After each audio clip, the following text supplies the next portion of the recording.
আলহামদুলিল্লাহ ওয়াহদা ওয়াসসালাতু ওয়াসসালামু আলা মান লা নাবিয়্যা বা'দা আম্মা বা'দ। আমরা আলোচনা করছিলাম ফিতনা সম্পর্কে। উসামা ইবনে যায়েদ রাদিয়াল্লাহু তাআলা আনহু বলেন, রাসূলুল্লাহ সাল্লাল্লাহু আলাইহি ওয়াসাল্লাম একদা বললেন, হাল তারাউনা মা আরা, আমি যা কিছু দেখতে পাচ্ছি তোমরা কি তা দেখতে পাচ্ছ? আমি যেটা দেখতে পাচ্ছি তোমরা কি তা দেখতে পাচ্ছ? কালু বালা, সাহাবীগণ বললেন জি না, আমরা তা দেখতে পাচ্ছি না। তখন রাসূল সাল্লাল্লাহু আলাইহি ওয়াসাল্লাম বললেন, শোনো, আমি তোমাদের মাঝে দেখতে পাচ্ছি যে তোমাদের গৃহের ফাঁকে ফাঁকে বৃষ্টির ন্যায় ফিতনা ফাসাদ প্রবেশ করছে। রাসূল কি বললেন? আমি তোমাদের গৃহের মধ্যে দেখতে পাচ্ছি যে বৃষ্টির মতো ফিতনা ফাসাদ তোমাদের মাঝে প্রবেশ করছে। অর্থাৎ কিয়ামতের পূর্ব লক্ষণ এত বেশি ভয়ঙ্কর হবে যে মানুষ এত বেশি মানুষকে হত্যা করবে, যেরকম বৃষ্টির পানি বর্ষণ হয় এরকম মানুষকে হত্যা করা হবে, এরকম মানুষের রক্ত ঝরবে, সেই দিন মানুষকে হত্যা করা এবং মানুষ যে বৃষ্টির মতন হত্যা করা হবে, বৃষ্টির মতন রক্তপাত হবে, সেটা বেহিসাব, সেটা গণনা করা সম্ভব নয়। এমনও তো জামানা আসবে। আমরা তো অল্প জামানায় দেখে আমরা ভীতু ভয়ঙ্কর হয়ে যাচ্ছি, কিন্তু এমন জামানা আসবে যে সর্ব ধরনের খারাপ কাজে লিপ্ত থাকবে, সর্ব ধরনের পাপ কাজে লিপ্ত হবে। আর এই সমস্ত খারাপ কাজ, অশ্লীল কাজ, যাবতীয় অন্যায় কাজ কিসের কারণে আসে? আমাদের কারণেই আসে। সমস্ত অন্যায় কাজ, সমস্ত খারাপ ফিতনা ফাসাদ কে নিয়ে আসবে? যারা দায়িত্বশীল তারাই নিয়ে আসবে। দেখেন, আবু রাদিয়াল্লাহু তাআলা আনহু বলেন, রাসূলুল্লাহ সাল্লাল্লাহু আলাইহি ওয়াসাল্লাম বলেছেন, ইয়াতি আলান নাসি সানাওয়াতুন খাদাওয়াতুন, অচিরেই মানুষের নিকট এমন এক সময় চলে আসবে যখন তাদের কথা ও কর্ম হবে প্রতারণামূলক। কথা ও কর্ম কি হবে? প্রতারণামূলক। আপনি কাজ করবেন, তাও আপনার প্রতারক থাকবে কাজের মধ্যে। মনে করেন মালিক আপনাকে কাজে লাগিয়ে গেছে, মালিক বাড়ি চলে গিয়েছে, এখন আপনি বিড়িতে টান দিচ্ছেন, সিগারেট খাচ্ছেন, বসে বসে আরাম খাচ্ছেন। তার মানে কাজও ধোঁকা হবে, আপনি কথা বলবেন ওটাও ধোঁকা হবে। তার মানে কথা ও কর্মের মধ্যে কি থাকবে? ধোঁকা থাকবে। এরপর রাসূল সাল্লাল্লাহু আলাইহি ওয়াসাল্লাম বললেন, খেয়ানতকারীর নিকটে আমানত রাখা হবে। খেয়ানতকারীর নিকটে কি রাখা হবে? আমানত রাখা হবে। ওপরে আরেকটা বাক্য ছিল, ওয়ায়ুকাযযিবু ফিহা সাদিক, সে সময় সত্যবাদীকে মিথ্যাবাদী বলে গণ্য করা হবে।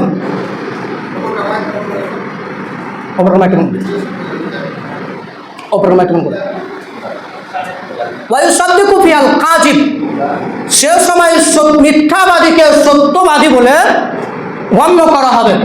রাসূল সাল্লাল্লাহু আলাইহি ওয়াসাল্লাম বললেন, সে সময় খেয়ানতকারীর নিকটে আমানত রাখা হবে।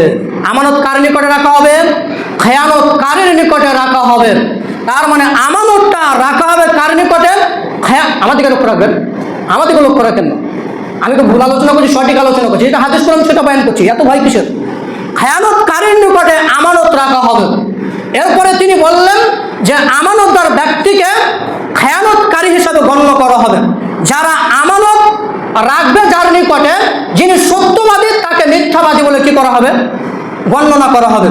তার মানে ফিতনা ফাসাদ এত বেশি বৃদ্ধি হবে, এত বেশি হবে যে সে সময় এত বেশি ফিতনা ফাসাদ হবে যে সে সময় আমানতদার নিকটে, সত্যবাদীর নিকটে আমানত রাখা হলে তাকে মিথ্যাবাদী বলে প্রমাণ করানো হবে।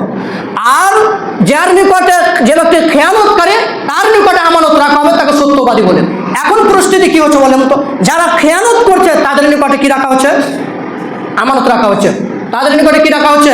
আমানত রাখা হচ্ছে। তাদের নিকটে আমানত থাকছে, তারা কি সত্যবাদী বলে গণনা করছেন। অথচ যারা সত্য হিসাবে পরিচালন করছে, যারা সত্য হিসাবে প্রতিষ্ঠিত করছে, তারা কি হয়েছে? মৃত্যু হয়ে যাচ্ছে। তারা কি হচ্ছে? মৃত্যু হয়ে যাচ্ছে।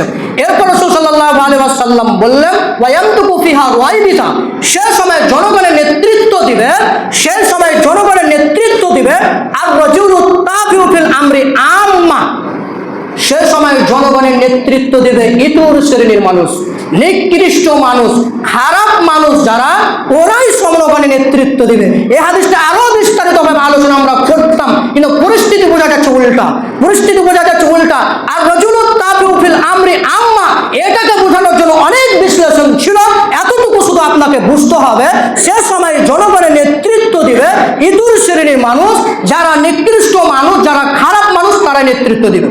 তার মানে সমাজে নেতৃত্ব দিবে খারাপ মানুষ, ইতর শ্রেণীর মানুষ এই সমাজের নেতৃত্ব দেবে, এরাই সমাজকে বরবাদ করবে, এরাই ফিতনা ফাসাদে লিপ্ত হবে, এরাই ফিতনা ফাসাদকে লিপ্ত করে এরা সমাজকে বরবাদ করে দিবে। এরপরে আব্দুল্লাহ ইবনে উমর রাদিয়াল্লাহু তাআলা আনহু বলেন, রাসূলুল্লাহ সাল্লাল্লাহু আলাইহি ওয়াসাল্লাম বলেছেন, আমাদের সামনে মুখামুখি হয়ে বক্তব্য দিলেন, হে আনসার মুহাজিরগণ শুনো, হে আনসার মুহাজিরগণ শুনো।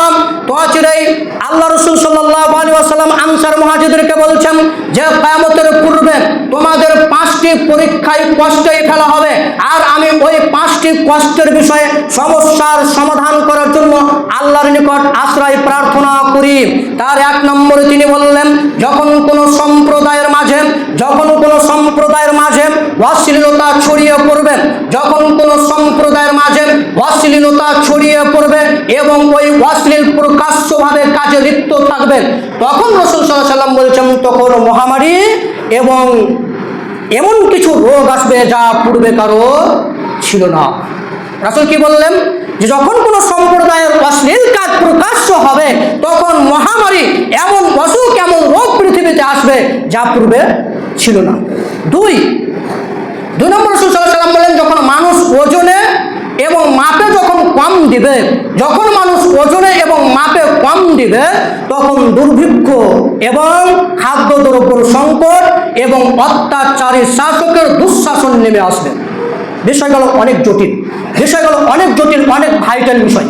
আসলে পরিস্থিতি হিসাবে আমরা হাদিসগুলো পেশ করতে পারছি না যে মানুষ যখন ওজনে কম দেবে, মানুষ যখন মাপে কম দেবে, তখন আল্লাহ সুবহানাহু ওয়া তাআলা বলেন যে অত্যাচারী শাসকের দুঃশাসন এবং অত্যাচারী শাসকের দুঃশাসন নেমে আসবে। পরিস্থিতি তাই। এরপরে 3 নম্বরে তিনি রাসূল সাল্লাল্লাহু আলাইহি ওয়াসাল্লাম বললেন, যখন মানুষ যাকাত প্রদান করবে না, যখন মানুষ যাকাত দিবে না, মানুষ যখন যাকাত প্রদান করবে না, তখন আকাশ থেকে বৃষ্টি বন্ধ করে দেওয়া হবে। কি বন্ধ করে দেওয়া হবে? আকাশ থেকে বৃষ্টি বন্ধ করে দেওয়া হবে। আর কোনোদিন বৃষ্টি হতো না। যদি চতুষ্পর্যন্ত প্রাণীগুলি না থাকতো তাহলে বৃষ্টি আল্লাহ সুবহানাহু ওয়া তাআলা দিতেন না। 4 নম্বরটা আরো গুরুত্বপূর্ণ। 4 নম্বর রাসূল সাল্লাল্লাহু আলাইহি ওয়াসাল্লাম বললেন যে আল্লাহ এবং আল্লাহর রাসূলের সাথে কৃত ওয়াদা অঙ্গীকার ভঙ্গ করা হবে, তখন আল্লাহ সুবহানাহু ওয়া তাআলা তাদের উপর বিজাতির অর্থাৎ অমুসলিমদের, যারা বেজাতি, তাদের উপর আল্লাহ সুবহানাহু ওয়া তাআলা ক্ষমতা মুসলিমদের উপর চাপিয়ে দিবেন। আল্লাহ সুবহানাহু ওয়া তাআলা ক্ষমতা মুসলিমদের উপর চাপিয়ে দিবেন, তাদের অর্থ সম্পদ লুটে নিয়ে যাবে। সেই অত্যাচারী তাদের মুসলমানদের সম্পদকে অর্থ সম্পদকে লুটে নিবে। এখন পরিস্থিতি তাই চলছে। এরপরে 5 নম্বরে রাসূল সাল্লাল্লাহু আলাইহি ওয়াসাল্লাম বললেন, এমন বিচারক নির্ধারণ হবে, এমন বিচারক থাকবে যারা নিজ ইচ্ছামতো বিচার করবে এবং কোরআন হাদিস নিজ ইচ্ছামতো প্রয়োগ করবে। আল্লাহ সুবহানাহু ওয়া তাআলা বলছেন তখন মানুষের উপর দুঃখ, কষ্ট, দুর্দশা, দুরবস্থা, দারিদ্রতা, দুর্ভাগ্যতা নেমে আসবে। অনেকগুলো বিশ্লেষণ ছিল, আমরা আর আগে বাড়াতে গেলাম না। আমরা পরে যদি আমরা সময় পাই তাহলে ফিতনা সম্পর্কে আলোচনা করব। পরিশেষে আমরা বলতে চাইছি, মিশকাত একটি বাব দেখবেন যে কিতাবুল ফিতান, সেখানে বিস্তারিত আলোচনা আছে। এক দাদা আমাকে এই মিশকাতটি দান করেছিলেন, 6 খণ্ড রয়েছে। আপনারা সেই মিশকাতটি নেবেন, সেখানে কিতাবুল ফিতান সম্পর্কে বিস্তারিত আলোচনা রয়েছে, ওখানে অনেকগুলো আলোচনা রয়েছে। আপনারা সেই মিশকাতটা নিয়ে আপনারা মোতালা করতে পারেন। খুব গুরুত্বপূর্ণ বই, খুব দামি বই, খুব ভালো বই। সেটা নিয়ে আপনারা মোতালা করবেন, ইনশাআল্লাহ সফলতা হবেন। আল্লাহ তুমি সকল মানুষকে ফিতনা থেকে রক্ষা করো। ইয়া আল্লাহ, যে আজকে ফিতনা চলছে, আল্লাহ তুমি সমস্ত ফিতনা থেকে মানুষকে রক্ষা করো। আল্লাহ তুমি সকল মানুষকে হেফাজত করো, যাতে আমরা খুন খারাপিতে লিপ্ত না হই, আমাদের সেই জামানা যাতে না আসে, আমরা যাতে সঠিকভাবে দিনকে কায়েম করে এই পৃথিবী থেকে বিদায় হতে পারি। সুবহানাকাল্লাহুম্মা ওয়া বিহামদিকা আশহাদু আল্লা ইলাহা ইল্লা আনতা আস্তাগফিরুকা ওয়া আতুবু ইলাইক।